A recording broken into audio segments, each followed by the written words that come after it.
Good morning. Good morning. Good morning. Welcome to Mornings with Marva, where authenticity lives and thrives to create a space of growth, healing, and joy.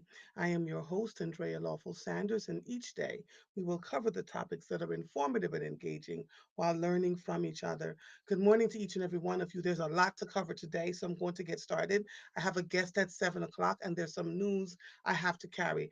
The voter election results. I promised that I would be back to talk about Martin Luther King High School and what's going on over there. And so now I am ready and armed and ready to go. Let me see. Good morning, Bobby. Good morning, Marguerite. And good morning, Alexandra. Let's get started. We had a primary election yesterday in Pennsylvania. And in the city of Philadelphia, of the 1,062,854 people that are registered to vote, only 155,221 actually voted. 14% of the folks voted in the city of Philadelphia yesterday. Out of 1 million, over a million people registered, only 155,000 people voted. Total 33,170 of those were mail-in ballots. So really, only 122,000 people voted in person yesterday in Philadelphia as a direct result. And I spent some time talking to some officials, some elected officials yesterday, who were, one, frustrated, and two, said that they knew this was coming. And at least one person said they knew this was coming because the Democrats were afraid to inundate people with mail-in, with election stuff, paraphernalia, after what happened in the general elections in 2024. So we've been watching. Good morning, Sadie. I see you. We've been watching all of this unfold. And so now I need to give you the results. If you had primary elections in your state yesterday, I'd love to hear, what happened with you. I'm going to give you the results. The people that I thought should become judges won their election. So that was good. Larry Krasner won his race handily. There's no Republican candidate on the ballot in the GOP primary. And so they're saying that he may or may not have a challenger in the fall, but for all intents and purposes, Larry Krasner is going to be our district attorney again for the third time. He won with 84,000. 849 votes versus Pat Dugan, who had 47,000. So he almost looped him, completely 100%. And then there were the Philly ballot questions. They all said yes. Should the Philadelphia Home Rule Charter to be amended to create the Office of Homeless Services? They said yes. For the Philly ballot question number two, should the Home Rule Charter be amended to increase the minimum amount that must be appropriated for spending on housing trust fund purposes? People said yes. And for Home Rule Charter number three, the question, shall the Philadelphia Home Rule Charter be amended to provide for the creation of an independent Philadelphia Prison Community Oversight Board and Office? Overwhelmingly, you said yes. So all three ballot questions were answered with a yes. In the Philadelphia Democratic primary for Philadelphia Court of Common Pleas, the top nine candidates advanced to the general election in November. Will Braverman won. Sarah Jones, Deborah Watson Stokes prevailed. Larry Farnese, Irene Ehrlich, Kia Gee won. Leon A. King II won.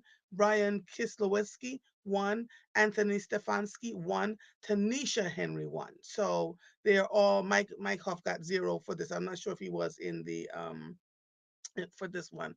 There are no Republicans formally on the ballot for Tuesday primary for the Common Pleas Court. So these nine candidates advanced: Will Braverman, Sarah Jones, Deborah Watson Stokes, Larry Farnese, Erna Erwick, Kia Gee, one, Leon King II one, Brian Kisnewski one, Anthony Stefanski, and Tanisha Henry. Tanisha, we interviewed here on Mornings with Marva, and people were so impressed with her. I'm grateful that she prevailed in the primaries. Okay, so now the results for the Democratic primary for Philadelphia Municipal Judge. The top three candidates advanced to the general election in November: Amanda Davidson, Sherry Cohen, and Cortez Patton. All three of them has advanced to the general election in November. So the Republican primary for Pennsylvania Superior Court Judge, Maria Batista won that race. And for the Republican primary for Pennsylvania, Commonwealth Court Judge Max Wolford won. Okay, so I need you all to pay attention to all of what is going on here. But Larry Krasner, the race that everybody was watching, along with what was going on with the judges. We talk a lot about how judges matter, that our district attorney race matter, that really our local elections absolutely matters, and yet only 155,000 people showed up to vote yesterday in the election. So we're there. Then I'm going to come over here and read this article for you so we can have this conversation about Martin Luther King High School.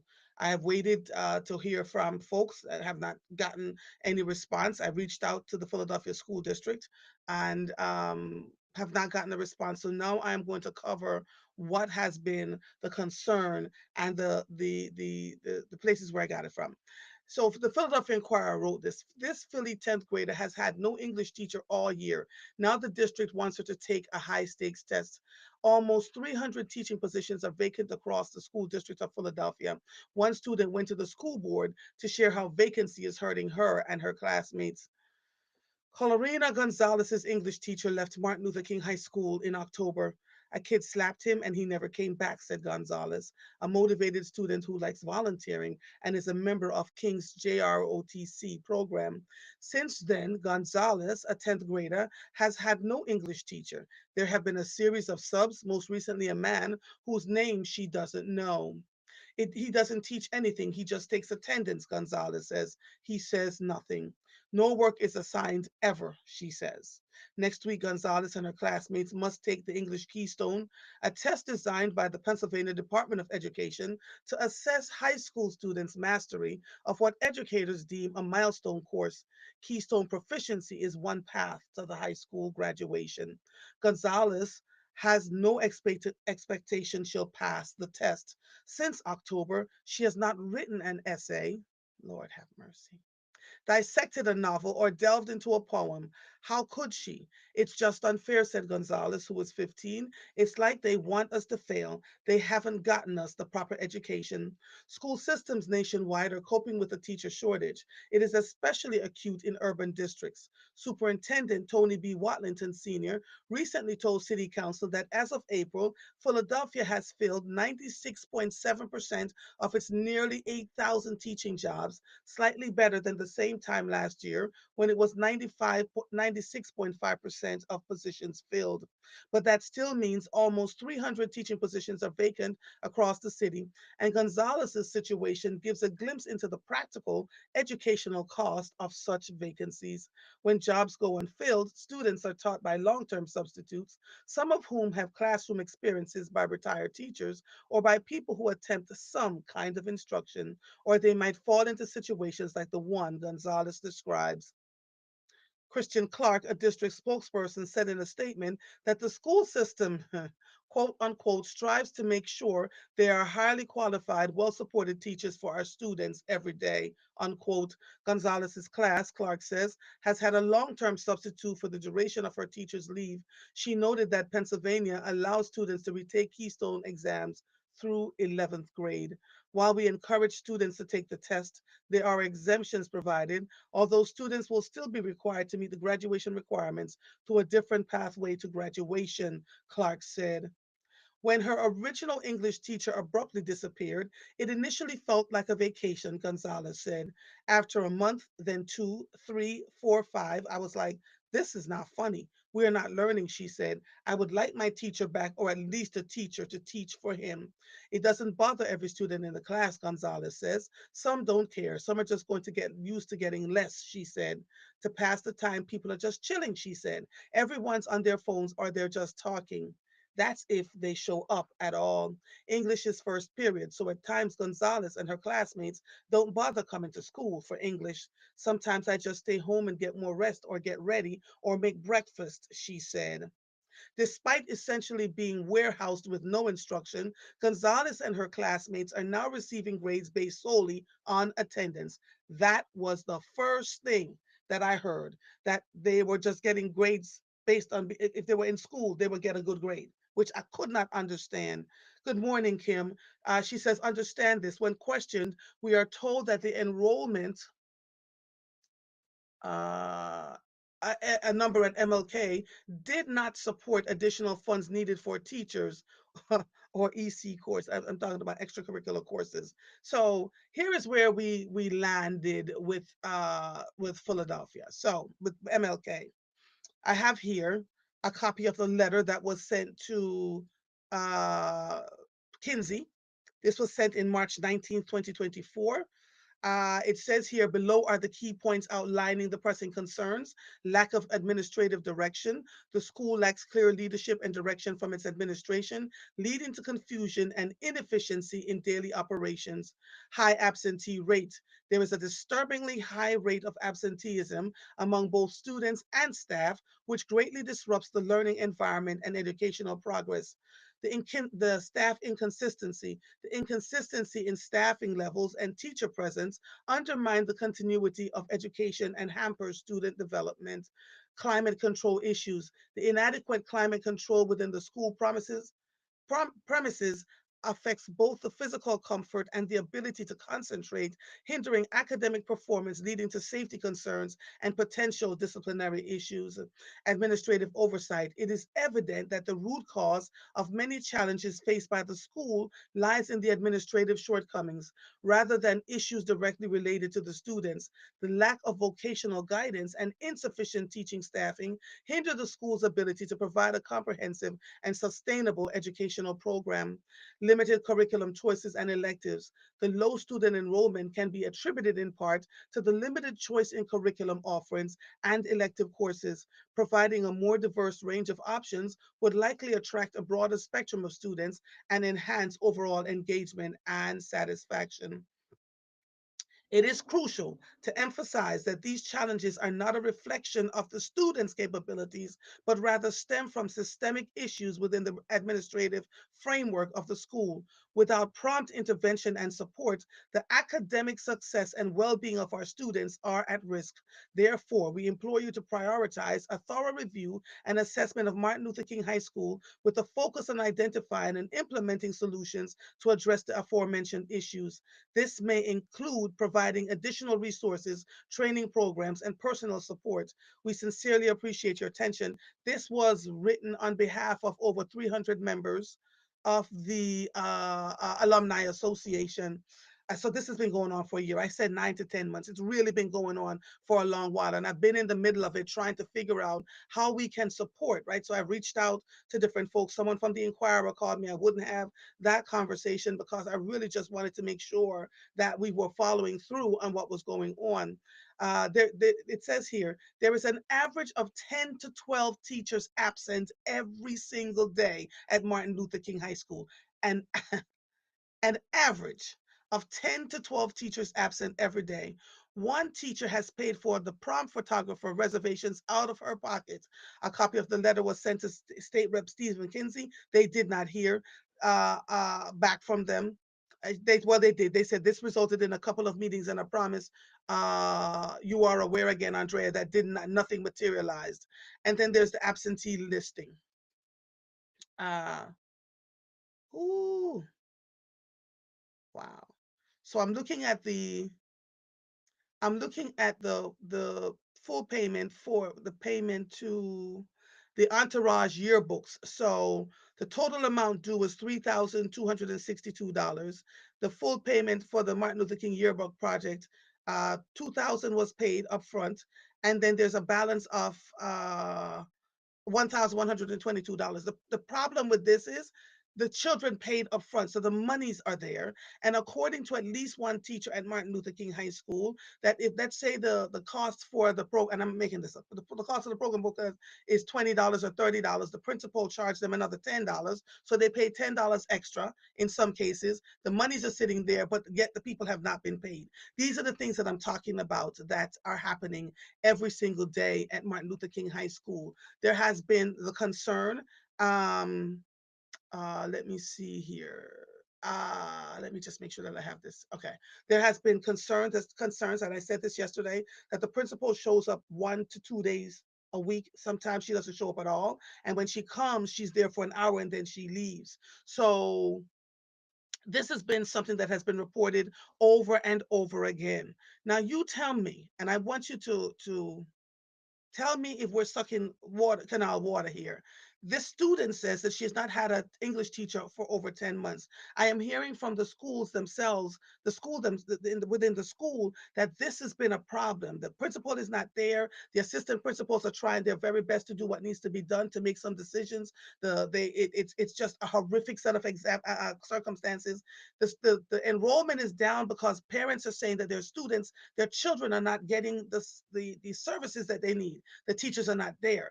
12 to 14 teachers are absent almost every day. Almost every day. We don't, well, someone just texted me and says Dwight Evans is their congressman. What has he done? I am not sure if anyone has reached out. Oh, and they said that they sent a letter to the Art Haywood, and the district has a copy as well. So it's not like the district isn't aware of what's going on. uh, there is an allegation, and let me just say, it's an allegation that the principal has a business somewhere in North Philly. It's some kind of a daycare that they have. The educators are making an assumption that that's where she is all week, every week. And so, if we don't have leadership in the building, again, I'm saying that's an allegation. I don't want to say that that's a fact because they have gone to the daycare, they have seen her there, and they've been asking questions, but everybody's afraid to talk. They have spoken to the area superintendent and have gotten really no results. And so the thought is that this principal is being um, protected on some level and they can't figure out why. Now I have to ask all of you this question. If you have your child in a school and 10 to 14 teachers are absent every day, the students have gone all year long without a solid educator, and to the point where this young lady is saying that they don't even come to school for English because there's nobody there. They just play around. When children are not in a structured environment, then you get what you get in what is happening in Martin Luther King High School. What could be done? The parents have asked, they have called, the teachers have asked, they have called, the alumni association have asked, they have written letters, they have called. What is left to be done? What is left to be done? I got so frustrated at one point, I reached out to Pastor Waller. He has tried, right? So, what is happening in that school? Why is it so easy? If you're 97% filled, why is it so easy to let these children not have the kind of support that they're supposed to get within the school district? Someone answer that for me. And so I'm going to keep digging. I'm going to keep digging and asking. I know someone from the Philadelphia Inquirer has been digging and asking. And so the Philadelphia School District is now about to have the highlight of this one particular school. And to quote the sister from the Alumni Association, it's not the students themselves. They have no structured learning in the building. So they're going in and out the side door. The security for them is at the front when they come in. They keep telling them that the children are going in and out the side door. And they just, I don't know what's going on there. I don't know what's going on there. So what solutions do you think we could possibly have for this? Because I waited 10 months. So a whole school year has gone by. I when the students came to me through the alumni association to talk about the fact that their teachers were being taken away from them. I I talked about it. Catherine Gilmore Richardson, Councilmember Catherine Gilmore Richardson, was watching the show at that point. She went to city council and all hell broke loose around it. So now they have to be more fair in the way that they, position teachers within their schools. So that happened. But I am still trying to figure out how do we help Martin Luther King High School, which is seen to be, quote unquote, the stepchild of the school district, where no one is paying attention to what happens to the students there. It doesn't feel right. And so, what can we do? What suggestions do you have to get the school district to pay attention to what's happening over there? There was the thought that they wanted to close that school or turn it into a charter, or Superintendent Watlington said no such a thing. He has no interest in turning King into a charter, but it's a huge building with so few students because administrative issues are longstanding over there. What do we do to make sure that those students have what they need? And if the principal needs support, because they said that they support was offered to the principal and nothing. When I spoke to her, I saw her, really nice sister, but something is happening here. She said she feels like Martin Luther King has been abandoned and she's been abandoned alongside of it. So, what do we have to do to make sure that these students get what they need? How can you take a test? How are you getting A's and B's just for showing up to class, just for showing up to school? That's their grade, attendance. If they show up to school, their grades go up. I was told the story of one boy who went in to see the principal and he was frustrated that he didn't have a teacher. And she said to him, "You will get a good grade just for showing up, so go back to your classroom." These are conversations that I'm having with people who actually experience these things. I am not just saying it, right? Because I always want to make sure that I'm getting it from the right source. So how do you tell a child that they're ready for college and that there are alternative ways for them to take the test, because in Pennsylvania you must pass this test, and they have no regular educators? Many of you would be angry if your children went to school and didn't have a teacher for an entire year, and that the subs come in and just take attendance and look at the children, long term sub or not.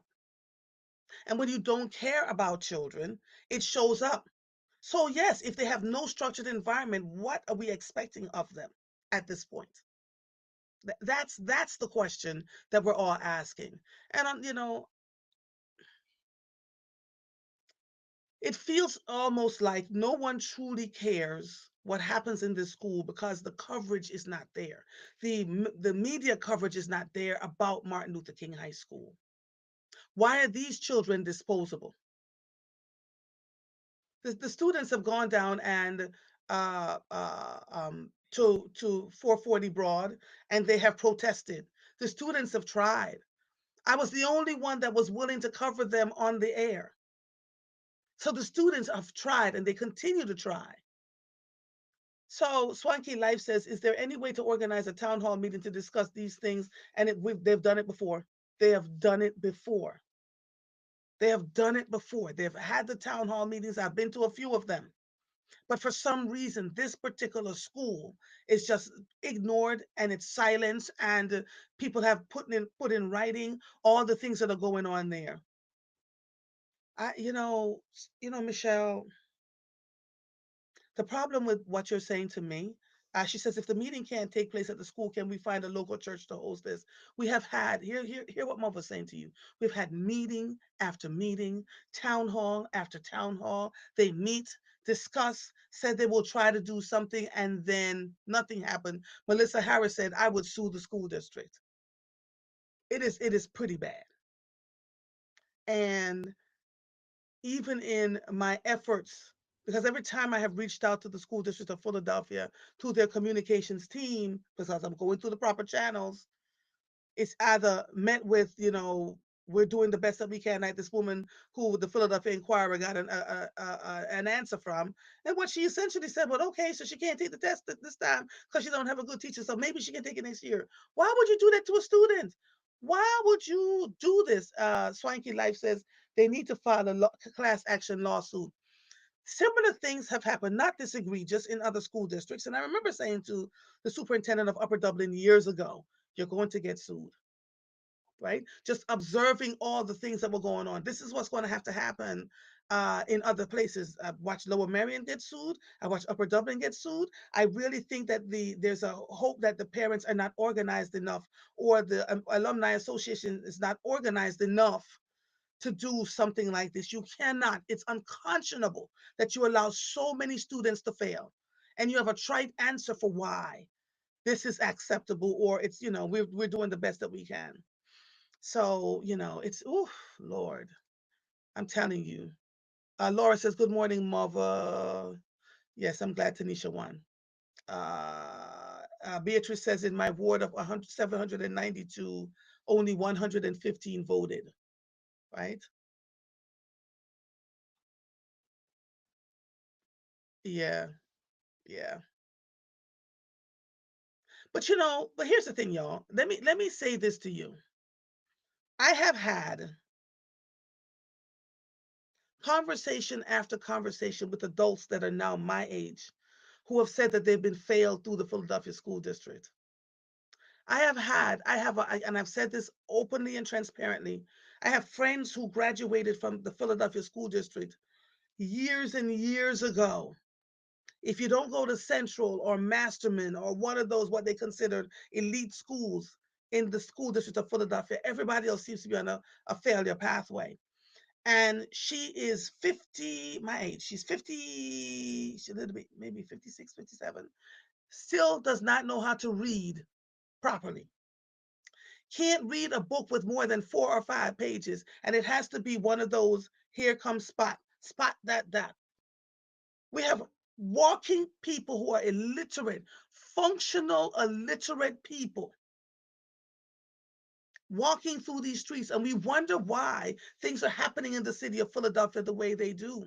We wonder why we get leadership that can't seem to be emotionally intelligent, because it's all about being on a screen, being photographed, being at a press conference, and when it comes to getting real work done, not literate enough to have the kinds of conversations that are needed to get legislation passed.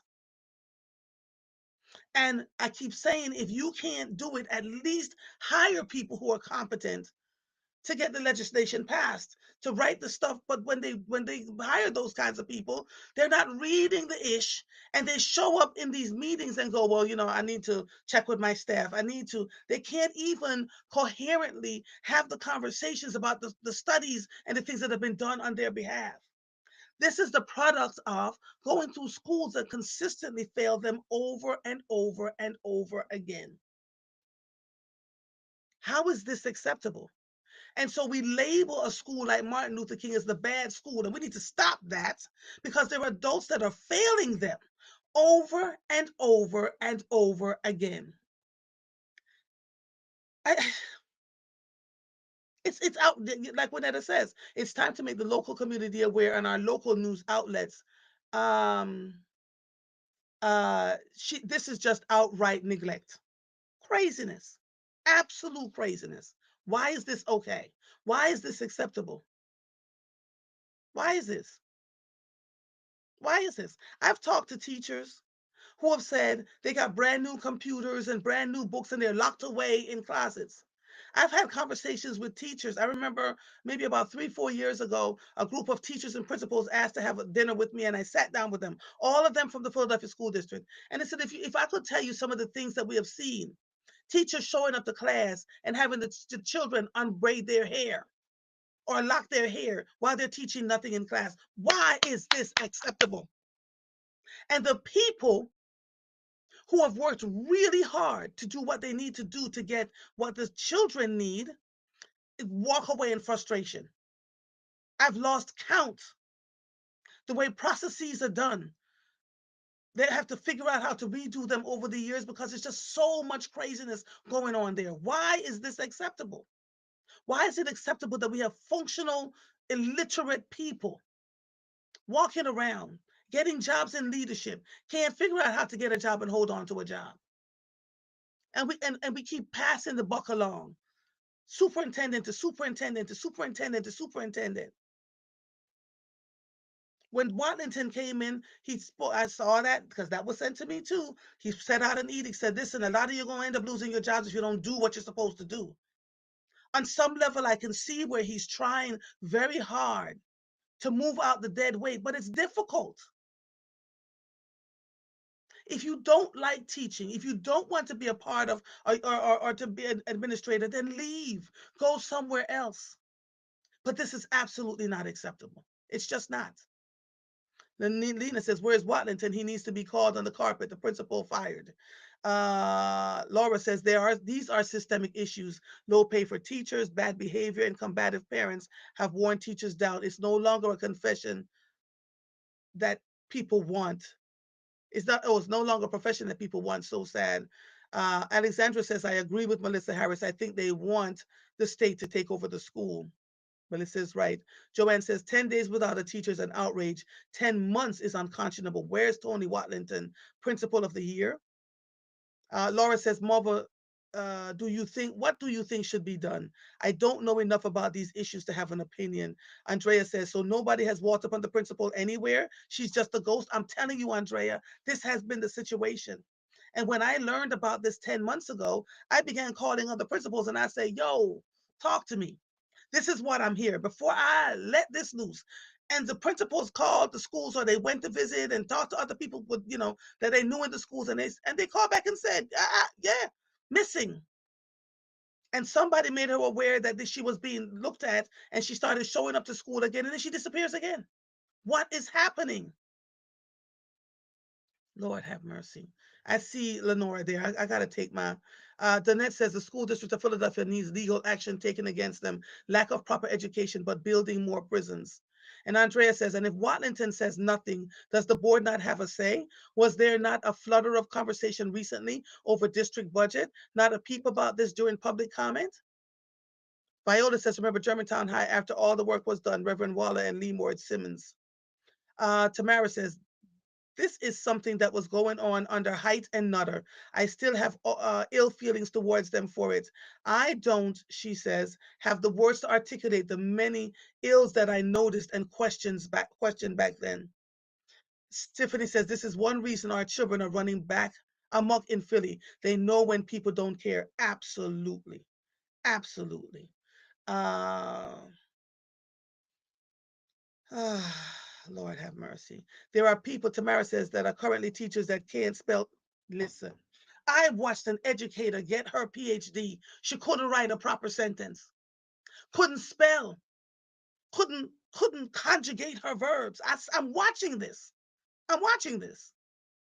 Tamara says there are people that are currently teachers that can't spell table, can't tell time on an analog clock, can't and don't connect with students. Many can't read. This is what we have here. This is what we have going on. So tell me, just tell me, because this is layered in many ways, and I need to figure this out. Let me get my guest in here, shall we? Or Lenore. Thank you, my darling. Thank you for waiting for me. I was having a moment, as you can tell. Cheese and crackers. Hold on. Let me see.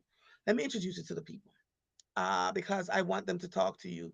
Kim says the associated alumni are organized but are told that we have no stronghold and are not vested. We have addressed the school district of Philadelphia board government officials. We provide resources at no cost, and the school district of Philadelphia doesn't embrace. Why at this school? The alumni have even met with the NAACP and the MLK Association for Nonviolent for help. Well, so here's what we're going to do.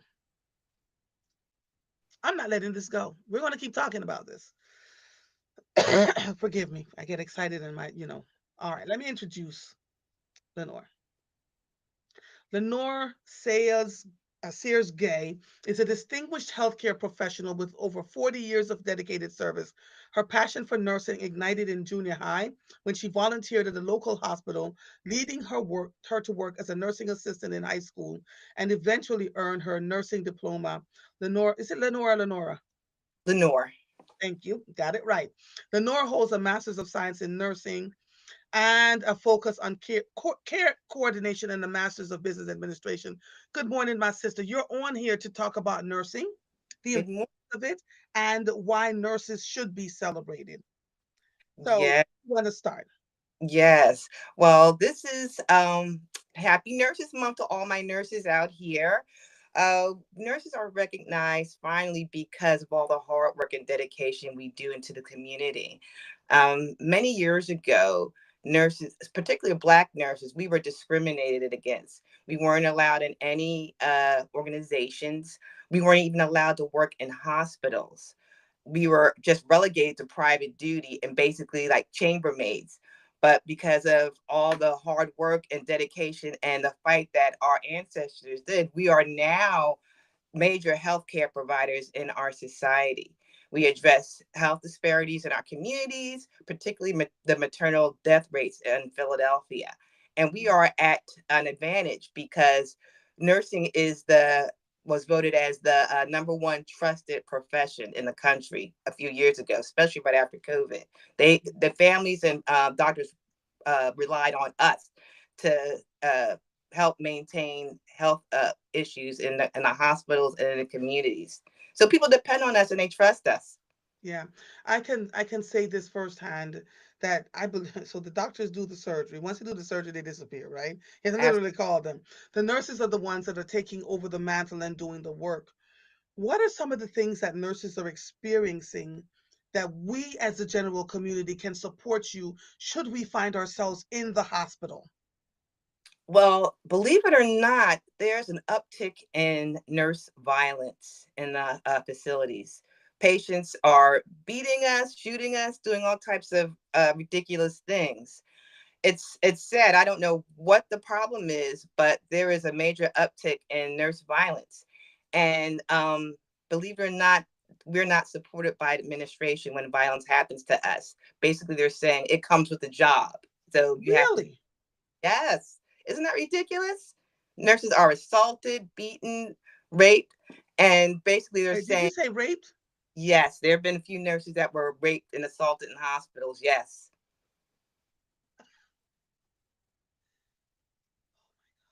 believe it Are or they not. being raped and assaulted by Patients. the by the patients? By the patients, yes. Yes, by the patients. There are a lot of stories. A lot of it's starting to come to the forefront now because of social media, of course. We didn't have social media 30, 40 years. So these things were kept in the dark. But now because of social media and people are speaking out about it, these things are coming to light. And administration just basically said that these are things that we have to put up with. But because of all the nursing organizations that are out here, we're trying to put a stop to it and we're trying to advocate for our coworkers. I knew that nurses were not being heard. I was addressing a theater full of doctors and nurses. And after I got finished, the nurses lifted their hands with tears in their eyes. It was like, thank you, Yes, because we are not heard. We have tried. They were like, what you just described is what we call doctors all the time and say, patient is going through this, patient is going through that. Doctors hang up on them. I know best, they say. And they're absolutely. watching the patients go through all kinds of things, and so someone was in the room that was like almost at the top level of this hospital, and they said, pick up the phone. I'm going to give you all my phone number. Call me, and Yes, so I can override them. So that I knew. I also knew that as patients, because nurses are working 12-hour shifts, they see and experience all kinds of things. That even if you're feeling stressed, be sure to thank them. Be sure to say, because I've noticed that if I'm in a hospital and I'm kind to my nurses, they go out of their way to we do. make sure. We appreciate the thanks and gratitude. And I Oh, think that's why nurses recognition came along because we didn't feel appreciated. And a little thanks goes a long it way. does. A It long does. So patients are abusing nurses. I still can't get over patients raping nurses. yes. How is that even allowed to happen? Well, different units are locked down, and if a patient is in a psychiatric institution, that particular floor may be locked down. And unfortunately, these things happen. They happen. Patients are stronger. Um, we can't restrain patients like we used to back in the 80s and 90s. Patients have rights, and as by right, they should have rights. Mhm, People were abusing patients back in those psychiatric institutions. They were mhm, restraining them, leaving them tied down for hours. You can't do that to people anymore. But at the same time, you have to provide a balance of safety for the patients and for the staff that care for them. mhm. Let's talk about the mental health of nurses. When I looked up the professions, the top 10 professions that had serious mental health issues, nursing, pharmaceuticals, and dentists, and we're in Yes. the top three. Yes. What's happening with the mental health of nurses, and why is no one talking about it?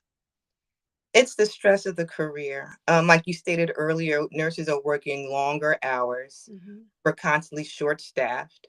There with the budget cuts, especially now potentially the Medicaid budget cuts, they're going to be Hmm. cut everywhere, and we're going to be short staffed even more. So you pile all that on top of the short staffing, um, the patient bias in healthcare. Patients are circling the drain because no one's addressing their issues as well. It's a lot of stress, and we're not Mm, being heard. That's why nurses need to join organizations and make their voices heard. Their power in numbers. We have to mm, go down to Washington. We have to go to City Hall. We have to go to the state and make our voices heard about these issues that are mm. prevalent. You talk about patients circling the drain. How many patients do you think die on average because of staff shortages? There was a study done about that once, and one of the major issues that causes patient death is mistakes done by caretakers. And that's because we're rushed to do everything. We don't have enough time to look at our orders adequately. Uh, we're short staffed. And we don't have time to use our critical thinking like we used to do many, many years ago. And Like they unfortunately, do on the islands, because in yeah, Jamaica, they have to use their critical thinking skills because they don't have the amount of equipment that you have here in the United States, right? right. And so people are leaving this country to go see their doctor in different places. They'll fly back to Africa, they'll fly back to Indonesia. I'm telling you, Isn't that sad? That's it is truly sad. sad. Sad. And it all comes down to money. There's not enough budget to hire more nurses. There's not enough nurses in the field because people hear the horror stories about the field of nurse and they're like, no, I'm not going to do that. I'm going to go be an ultrasound tech and make Yeah, money. I'm not yeah, being stressed out. yeah. True story. I had some epoxy floor done, uh, and that's another story for another day. But the guy who did the epoxy floor, his girlfriend is a nurse, ER trauma. And after she saw what he had done to get my floor to where it is right now, she looked at him and she says, I want to quit nursing and join you. It is less stressful. And so now they're working on, can you imagine? That's one less nurse. Now they're working on her joining him because she said it's physical labor, but it is more rewarding because she said what I see every day in the trauma center is just it's a lot. It's a lot. What are the suicidal rates of nurses at this point? Are There's you aware? the suicide rates are high. There is a story recently in one of the nursing magazines that I read recently that after a nurse was disciplined for a mistake, she committed suicide. And that's just recently starting being talked about as well, because when we make a mistake, we have to go before the board of nursing and we're disciplined. And what happens when the doctors make a mistake? Same thing. It has to be a very, very big mistake because in order to hold a doctor accountable, a group of doctors have to agree with the mistake, and it's the playing field isn't fair. It isn't fair when it comes to mistakes like that. What do you want to say to people about appreciating nurses now? You have this platform. What should people know when they walk into a hospital, sick as a dog, needing nursing care? What can we do to make life a little bit easier for nurses? Or what should we know when a nurse walks into our room? Know that we're here to help you. We are not the enemy. We know you're scared and we know you're frustrated, but we're scared and frustrated for you as well.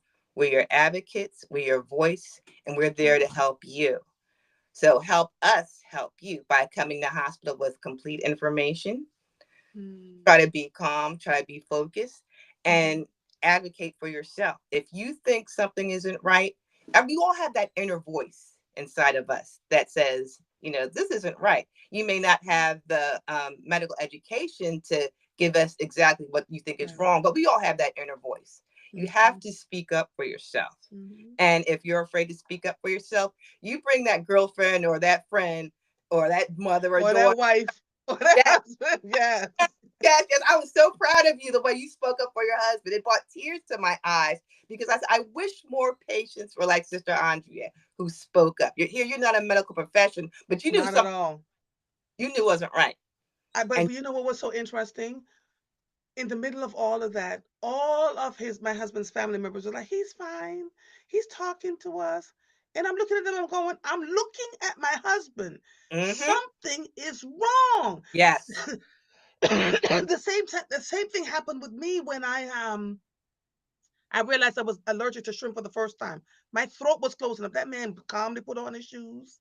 He said, come with me. I said, where are we going? eyes tearing up and closed. My eyes were closing. My throat was closing. He said, "We're going to the hospital." He drove me to Abington. When I woke up, because they literally took me right back, I was literally, my throat was closing up. When I finally woke up, the nurse said, "Child, white lady," she said, "Let me tell you something. Your husband looked at us and said, 'Do not let her die.'" Just as calm, but he said it so calmly and so quiet. They knew that he meant what he meant. And so they were rushing and doing all sorts of things and bumping things inside of me to reopen my throat. We have to be each other's advocates. But what I Absolutely. love about my husband and I is that as we are going through, we constantly say thank you. I appreciate you for doing that. And not just the nurses, but all the staff in the hospital. I love that we're having this conversation because Nurses Appreciation Week is 1 week out of the year. But I'm glad that you're giving us an insight into things we did not know. I couldn't understand why nurses, dentists, and pharmacists are in the top three of the folks who are likely to harm themselves as a direct result of the profession. Talk to me a little bit about people who may want to become a nurse. Give me some good news, please. Well, the good news is there are nurses out here who want to help and mentor. There are plenty of them. I'm one of them. Yes. Nursing is my passion. Mm-hmm. Sometimes, you hear us gripe about, the staffing shortages, Mm-hmm. how we feel so unappreciative, but I love my job. I've been Yeah. doing nursing since I was 13 years old. And Wow. yes, and I'm 56 now. So I obviously I love what I do. Yes. But just find a mentor. There are plenty of mentors out here. Find the nursing organization. There's several out here. Just Google them. I belong to several of them. I belong to Chi Eta Phi Nursing Sorority Incorporated. I belong to Black Nurses Rock. I belong to the Black Nurses Association, and I also belong to ANA. There are nurses out here who want to mentor the next generation. Mm-hmm. And the key thing is finding the right nursing program for you. I know about you, Andrea, but back when I was in high school, my mom said the only choice you have is to graduate high school, either get a job or go to Go to college. college. Mm-hmm. And I decided to go to college. But at Mm-hmm. 18, I wasn't mature enough to go to college. Mm-hmm. I failed everything else, but I got an A plus in partying. So, so I had to kind of detour my way through Yeah. education. But there are other avenues to become a nurse besides college. You can Right. become a nursing assistant. That's only a 3 month course. You can become a licensed practical nurse. That's Mm-hmm. 10 to 12 months. There are Mm-hmm. plenty of avenues to get to nursing besides Right. doing a 4 year stint in college. Yeah. I'm so excuse me. I'm so proud of you. I'm Thank proud of you. your dedication. I've been watching you for years, and I'm grateful that you took the time to come and have this conversation with me today. Y'all appreciate your nurses. Please, please, please. I have one last question for you, Lenore. What happens if you get a terrible nurse? Oh, Black Jesus.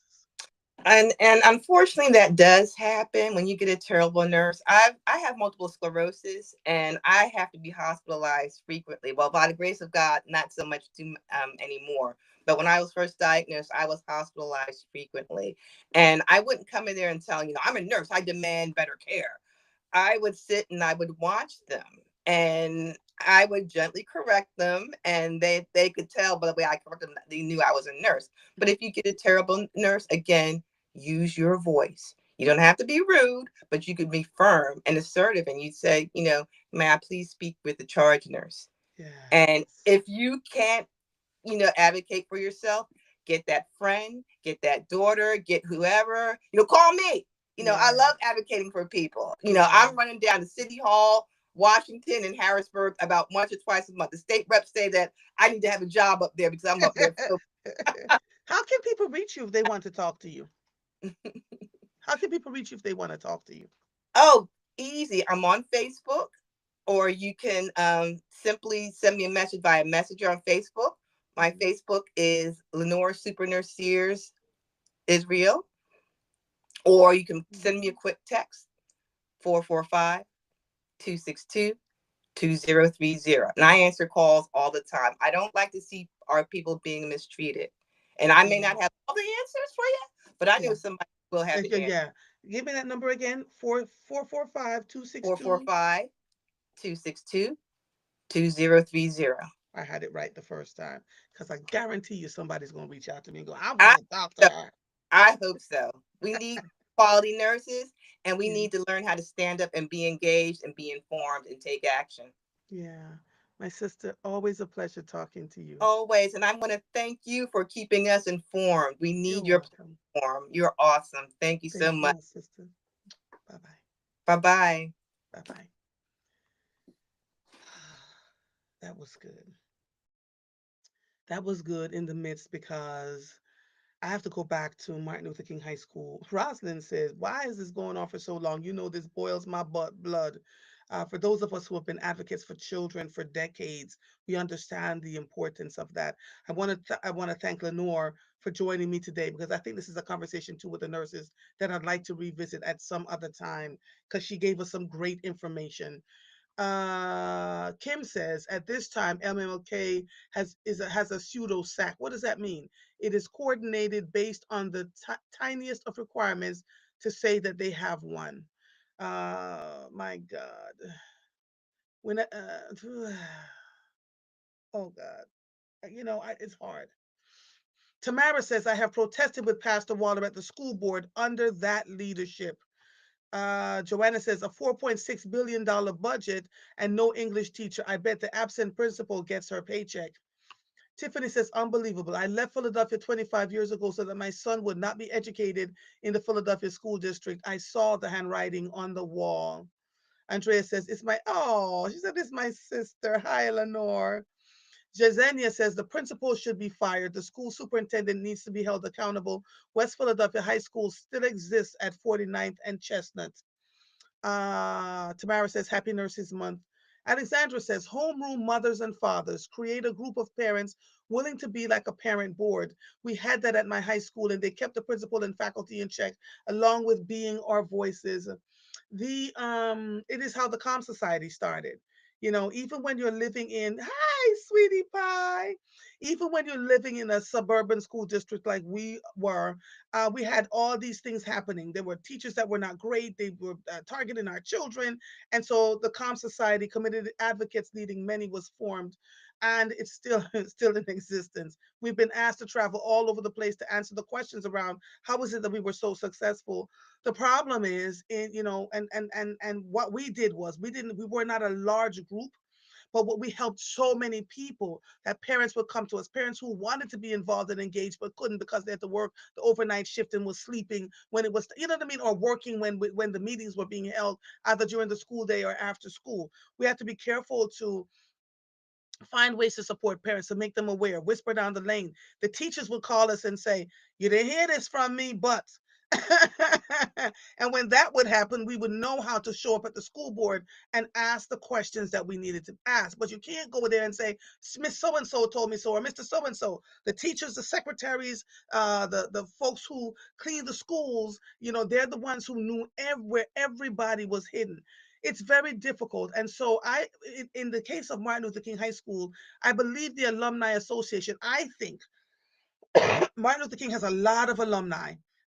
They just had a big old party some weeks ago about how many years they've graduated from King.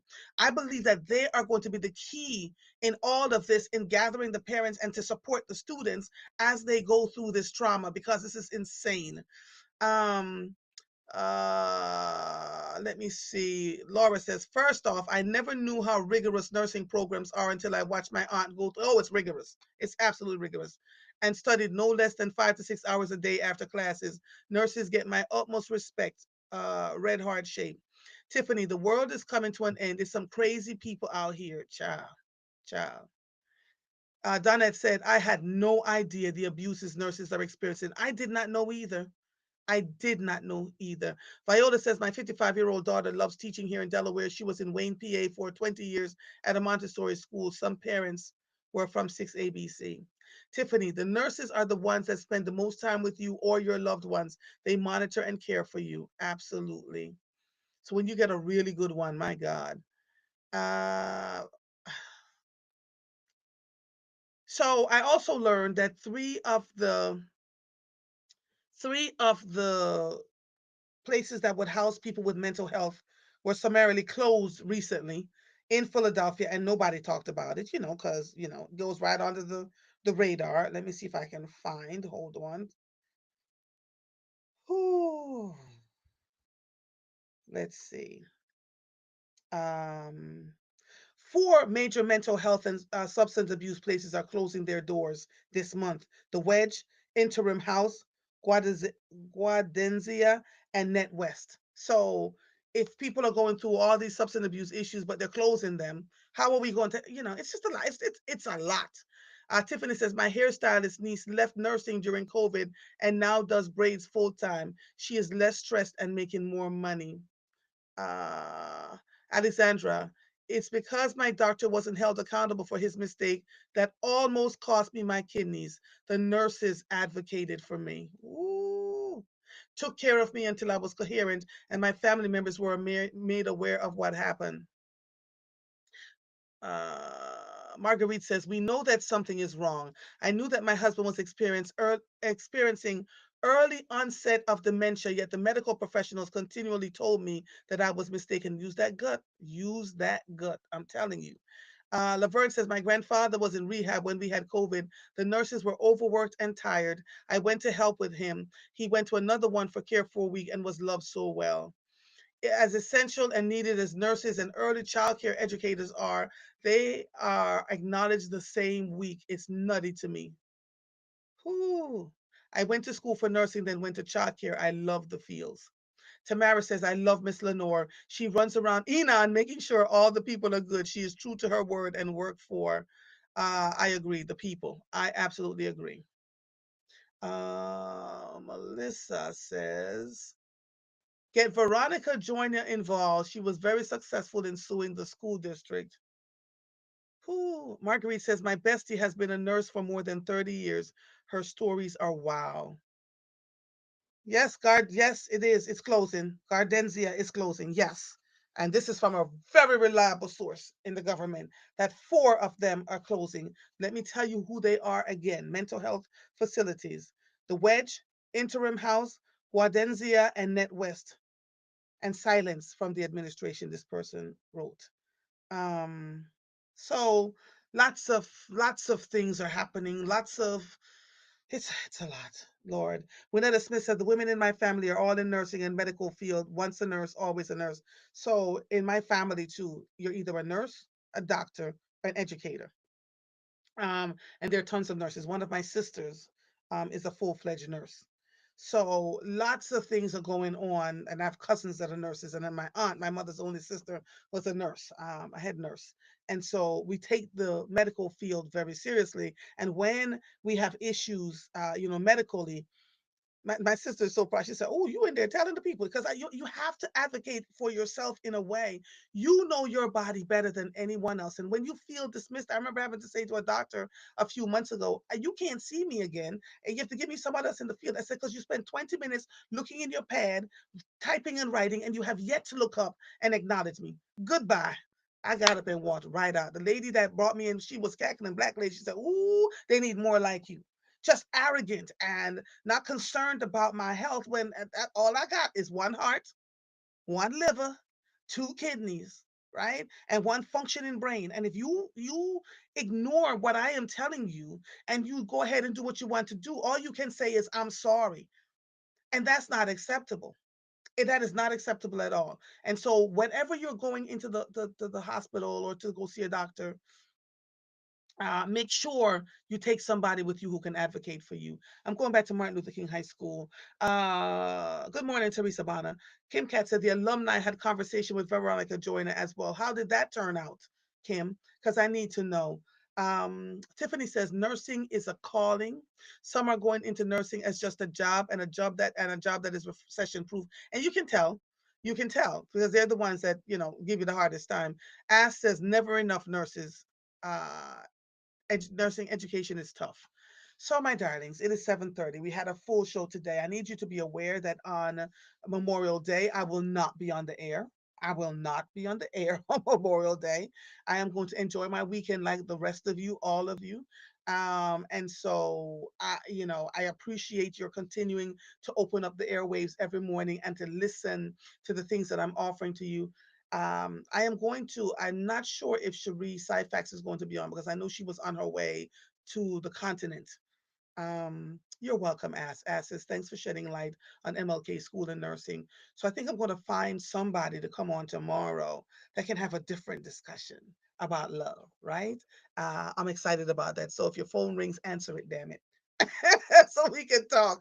I love you all so much. Thank you so much for joining me today. This episode of Mornings with Mother is officially over. I am Andrea Lawful Sanders. I'll see you when I see you. Bye, everybody. Bye, darlings.